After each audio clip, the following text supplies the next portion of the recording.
Have you ever wanted to go to space? Venturing into the unknown, exploring worlds that exist in ways you could never imagine, finding lost relics belonging to civilizations long past, and exploring the nature of entirely new ecosystems. Maybe, just maybe, you'll meet people like you, and you might eventually make a home for yourself in the stars. This near-infinite expanse of mystery is ripe with discoveries and tales that range from the mundane to the wondrous. While we have yet to truly experience the limits of this wonder in reality, media has gone wild with speculation. Movies tell the grand tales of those venturing into this world, or use galaxy-spanning civilizations as a backdrop for an epic tale of adventure. Video games, however, put you right in the shoes of those experiencing this vast unknown. But this isn't one of them. You may be in the middle of the vast, unexplored regions of space, but all you're going to know are the 6 sides of this metal box. This isn't a story of discovery, it's a story of desperation, hopelessness, and betrayal. There is more to this than just the story that is told and the experience the game offers, though. As with any media, there is untapped potential that can be found wherever you can find inspiration for what could have been. This can range from the untouched paths in the story that have yet to be told, or different directions the gameplay could have taken. These changes might not be an attempt to improve or fix the game per se, but rather opportunities to offer a different experience compared to the final product. The extent of these possibilities can go from a slight change to a few parts of the narrative to a full redesign of the entire game down to its fundamentals. If you go far enough, you might even find yourself crossing the line between remixing the original media and creating a derivative work. But before we break the game apart to find what it could have been, or what could be, we need to know what the game even is. So, what is mouthwashing? Mouthwashing, at its core, is a narrative experience. While the game is by no means a walking simulator, a lot of the game's runtime is comparable to a visual novel. You can deviate a little bit, but the most you'll get out of that is an achievement. Before we kick this off, I should say you should play this game. You'll get all the context you need by watching this anyway, but a lot of the intended impact is lost if you don't experience the story through the game first. Oh, and the story gets pretty dark, so keep that in mind going forward. If you decide to keep watching and get spoiled, I'm not the one who's going to take responsibility for that. Consider yourself warned. You start in a cockpit, performing the routine job of making sure you don't stray off course or crash into anything. Oh look, some excitement. Wait, what are you? Well, now you've gone and done it. From here, things get rough. Welcome to the Tulpa, a cargo ship that, thanks to your little mishap, is stranded in space. You, and the rest of the crew, are stuck here until someone finds you. So let's meet everyone. We've got Curly, the captain, who's out of action for the moment because he didn't get out of the cockpit in time, and ended up getting the rotisserie chicken treatment. There's Swansea, the engineer, who likes to swing an axe around, and is probably Welsh. If you're lucky, you might run into him at the pub and have a pint after this is all blown over. Daisuke, sorry if I said that wrong, is the trainee that's always following Swansea around and asking him questions. Typical mentorship stuff. He also kinda looks like a surfer dude. There's also Anya, the medic, not to be confused with a certain actor from The Shining. I can't tell if that's meant to draw parallels between the two stories, or if the writer just had a really strong visual reference in mind. I haven't seen The Shining, so it's probably both. Not like I can judge, I do the same thing. Hell, half of my protagonists are based off Benedict Cumberbatch. That's a joke, they're based on Jack Black. Who are you? I am Jimmy! And then we have Jimmy, our protagonist, the co-pilot, and while Curly is busy cosplaying as a kebab, de facto captain. We'll be jumping around the timeline a bit since that's how the game tells its story, but I'll try to keep it from becoming too confusing. I'm trying to condense several hours of story into a few minutes after all. We're thrown back in 2 months after the crash, just before the crew discuss whether to open the cargo bay to check for supplies. They finally decide to open up to see what they've been hauling this entire time, hoping it'll be something that can help them. But before that, we've got to make sure we give Curly his bills. Can't have the captain dying on us, can we? We get into the cargo bay and alas, there is only mouthwash. Tons and tons and tons and tons of mouthwash. Didn't take long to find the game's namesake, at least. It's not exactly what you need in a situation like this, but at least the crew can hygienically drink away their sorrows. While the crew are trying to make the best out of a terrible situation, we get to experience flashbacks to the state of the ship during the days before the crash, told through the eyes of Curly. It may not be a survival situation yet, but it's far from still waters. We start with a typical company-mandated psych evaluation for the crew, with the only outlier being Jimmy not taking it seriously. There's a short bit where you swing an axe thanks to Daisuke's antics near the emergency cryogenics pods, but it starts to escalate as a birthday party thrown for Curly ends in a shouting contest between him and Jimmy. Everyone did just find out they're being fired at the end of the voyage though, so maybe he's just a bit agitated at the prospect of crippling poverty. In the current day, more months pass. Morale is dipping, to nobody's surprise, and you start to be plagued by nightmares and hallucinations. You even have a conversation with Curly the Kebab, who is famously mute the rest of the time. It's fairly ominous, leaving out the details, but it's clear that Jimmy feels like he needs to take responsibility. With Curly out of commission, Jimmy is the authority on the ship, and if he plays the cards right, maybe they can all walk away from this. At least, that's what Jimmy tells himself. In the real world, the only progress you make is finding a medical cabinet with more pills for Curly, but something is brewing in the background. Swansea hasn't let anyone in engineering, which is understandable given he says it's filled with protective foam covering the whole ship, and that it's a risk. But why is he hiding off in the cockpit talking to Anya? And why'd they go quiet when you approached? I'm sure it's nothing major. Everyone has reasons to talk in private. Maybe he needs advice on a medical condition. She is a medic after all. Give it a month or two and I'm sure help will arrive. And then it won't even matter. It'll all be over soon, and everything will be fine. Anya's locked herself in medical, and she's refusing to come out. You can't risk losing her. Not now. Salvation will arrive any day now. You've been in medical a fair few times, and you know there's only 2 ways in. Through the main door, which is locked from the inside, and the vent. The barely human-sized, very unsafe vent that leads directly into engineering, which Swansea is currently guarding. Taking in the situation, you concoct a simple plan. Get Swansea out of the way and get Daisuke to sneak through the vent. So you make Swansea a cocktail as a gift. A nice gesture if you ignore the immediate blackout he gets after taking a swig. We head into engineering and lo and behold, it's mostly intact. Nobody saw that one coming. One of the cryopods even works. Only one of them. But we can't linger on that. We have someone to save. We find the vent, give Daisuke a pep talk, then a boost. Now we just need to head back to the door to medical and... oh, that's not good. Going back to Curly's pre-crash perspective, we have to find a gun? Yeah, sure, okay, have a gun on the ship, that's definitely not going to end badly. While searching for the gun, we find Anya having a breakdown in the cockpit. You try to calm her down when she reveals she's pregnant. I'm not going to say exactly what this means, but if you were rooting for Jimmy before this point, you aren't anymore. Huh, looks like there's something in the flight path. We should make sure someone's manning the cockpit later. You finally get to medical, Swansea in tow, and it's chaos. Anya is, well, I think we'll run out of Curly's pills earlier than expected. Curly's fine, by the way. Daisuke, on the other hand, is far from fine. But you can handle it. In fact, after going through a life-threatening hallucination, you're able to get life-saving medical aid. Okay, Jimmy, I don't think that's going to help. It's clear everything's gone past the point of no return, as Swansea shows Daisuke an act of mercy. But it isn't mercy, is it? It's murder. You could have saved him, damn it. But Swansea sees things differently. And even though you try to talk him down, he's already decided how this needs to end. All you can do now is pay him back in kind. Before you get a chance to talk to Jimmy about what he did, Anya confronts him, and he clearly isn't ready to face the music. You get to confront Jimmy yourself, but everything you say falls on deaf ears. And before you can properly address the problem, he heads off to man the cockpit. And then... when I've gone and done it,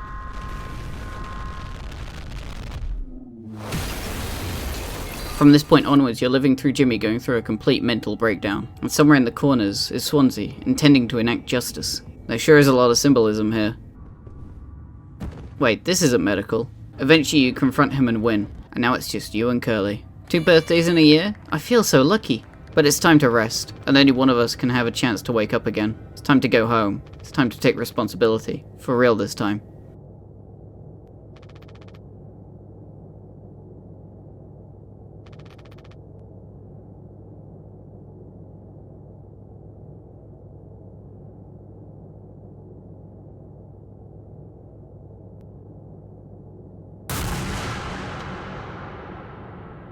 Roll credits.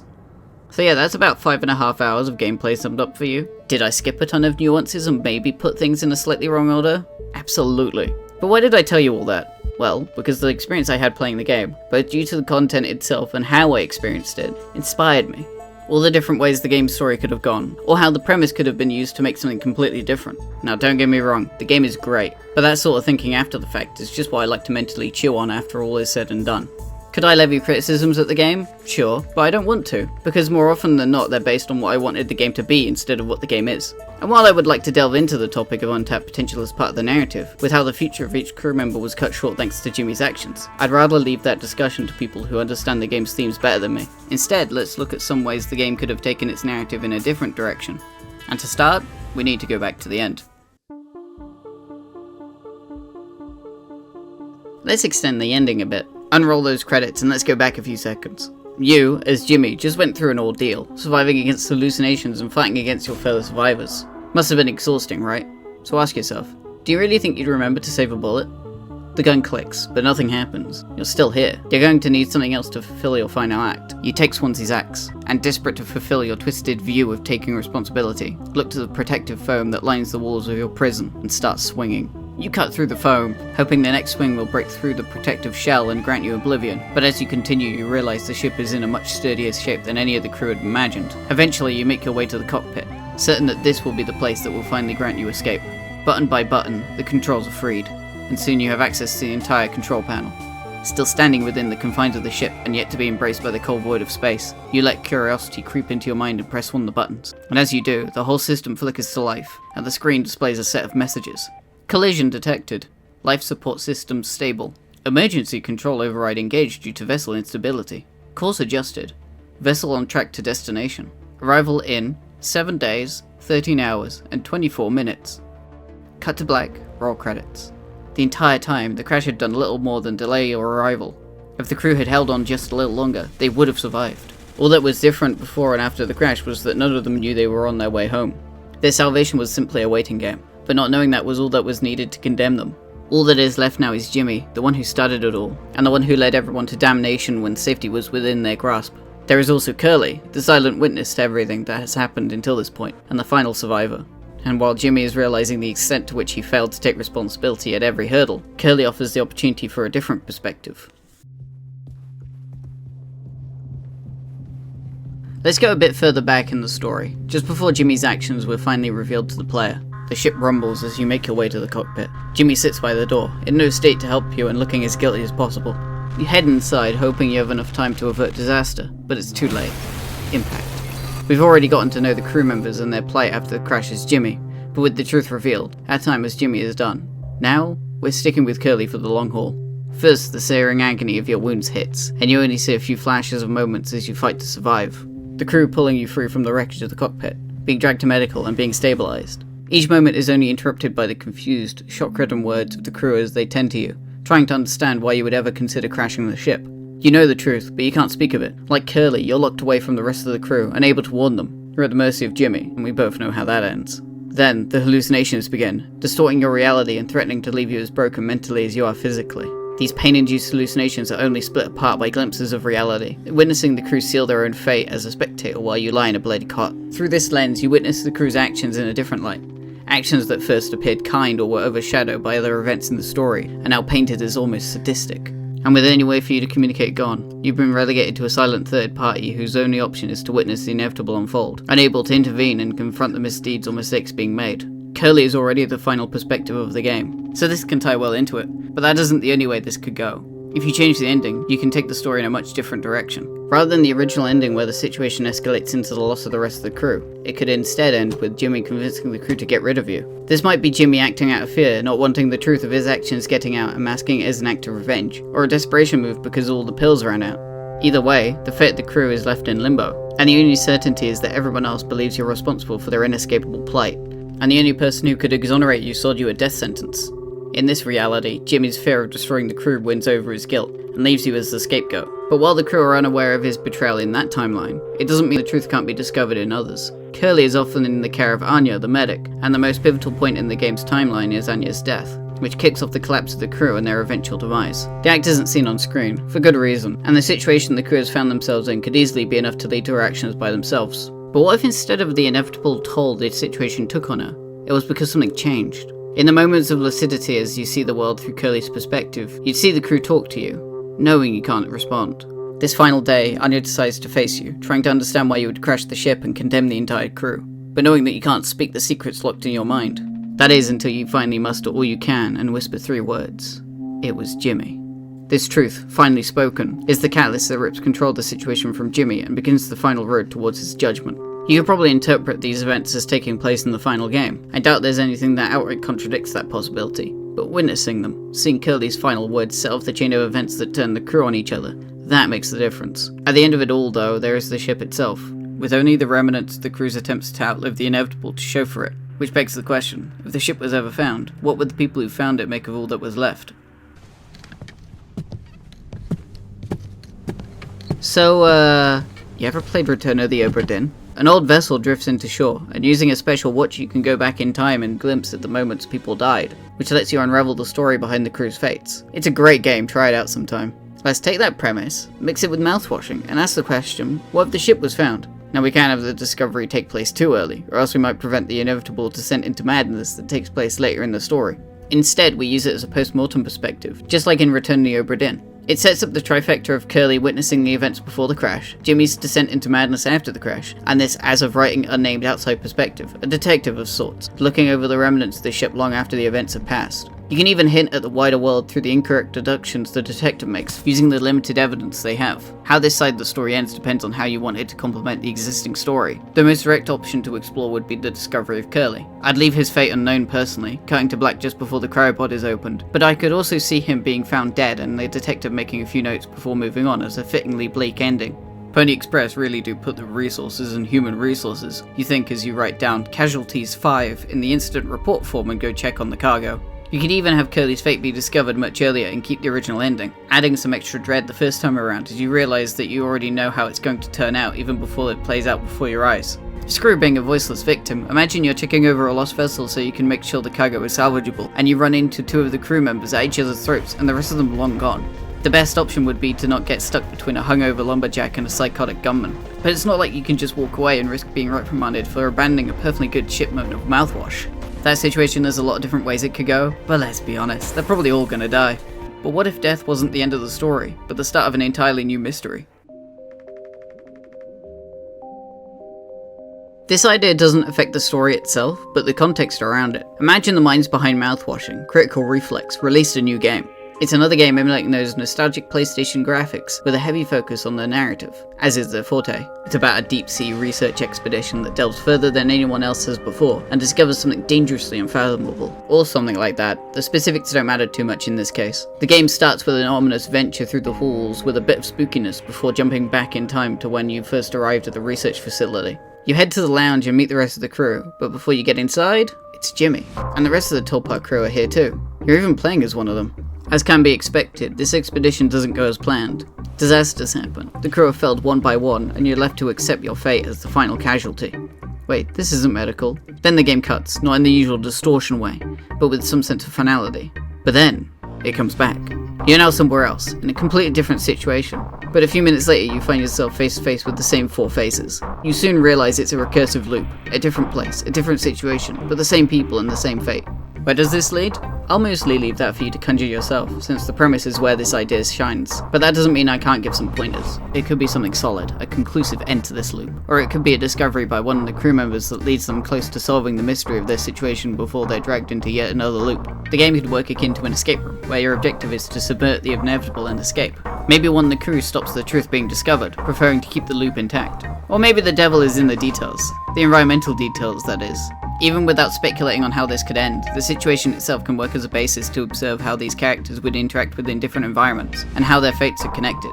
Unlike the other ideas, this one doesn't come from knowing what exists in the final game, but instead from a lack of knowledge altogether. Let me set the scene. When I started the game I knew nothing about it except its art style, going in blind because of a glowing recommendation from a friend. I went through the whole rigmarole of crashing the ship, finding a keycard, getting ambushed by pipes and hunted by a horse. Typical Wednesday evening. We jumped forward 3 months to a gang of 4 around a table discussing how to get into some cargo, speculating how useful it might be and the such. One guy looks like he's just here to surf some waves. There's a lot of ambiguity in what's being said and what the exact situation is, so once I get up I ask the most important question.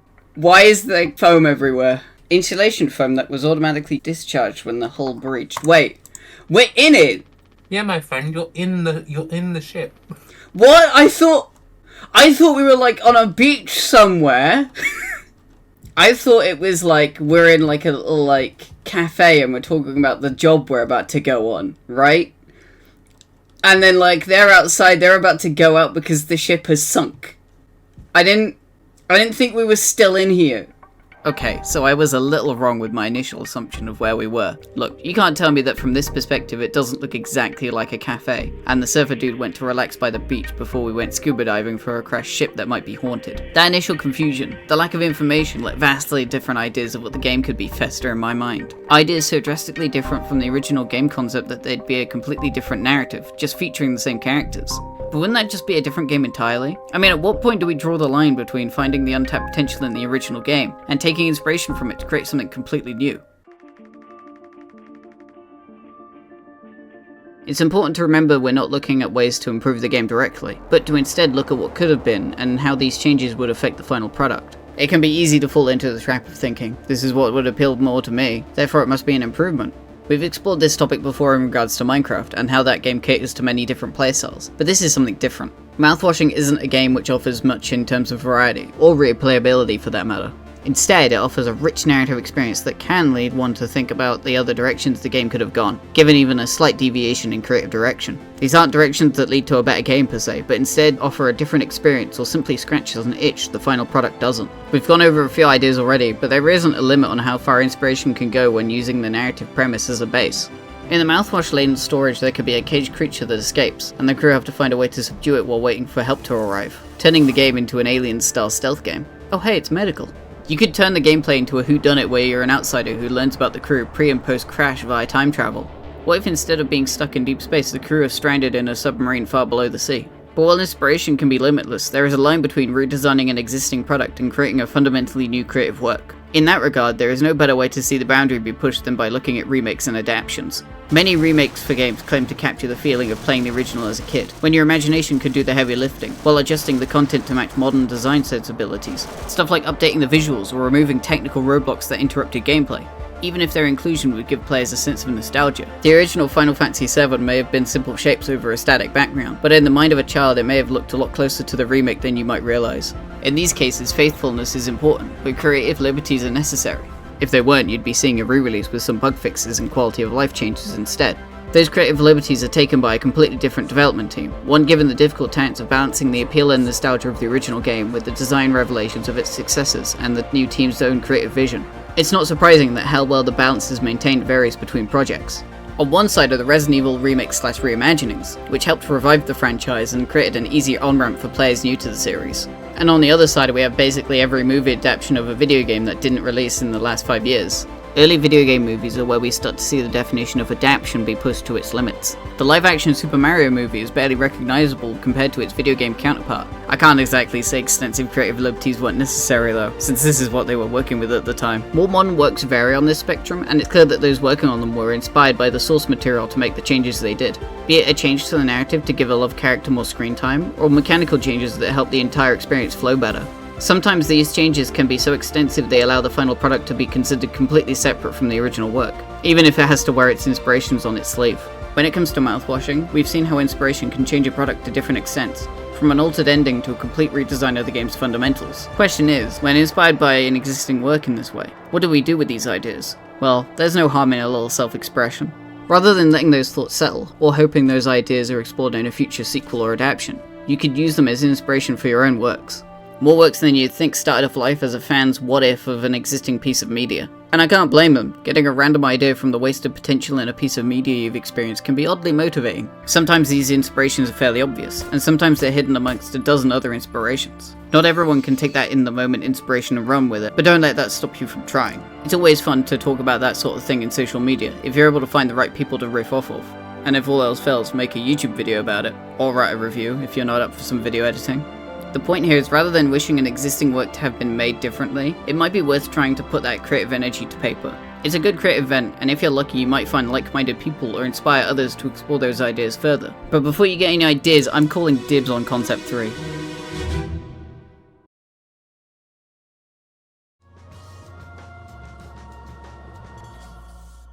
When it comes to deciding what type of video to make, I try to focus on a topic that no one else has really covered, or at least approach an existing topic in a way that no one else has. If I didn't, I'd already have made a deep dive into everything around Cyberpunk 2077 by now. For this one I went in a more personal direction by looking at my own experience with games and how they prompt me creatively. Mouthwashing isn't exclusive in giving me this sort of inspiration, but it was a compelling and recent example that gave me a lot I wanted to talk about. Of course, if I knew the video would take this long to make, I would have considered covering several games rather than just one singular game in depth, but that just means I can save that structure for my next video. If you've gotten this far and enjoyed the video, make sure to stick around, because I don't intend to stop making these anytime soon. Feel free to let me know what games and topics you'd want me to cover in the comments. I've gotten a few suggestions already, and they've definitely helped me gauge what people would be interested in seeing going forwards. For now, I'll get to work on the next video, but maybe I'll play some more Deadlock first.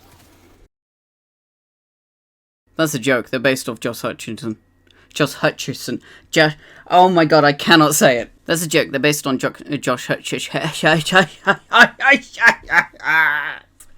I'm gonna sound insane. Hutcherson.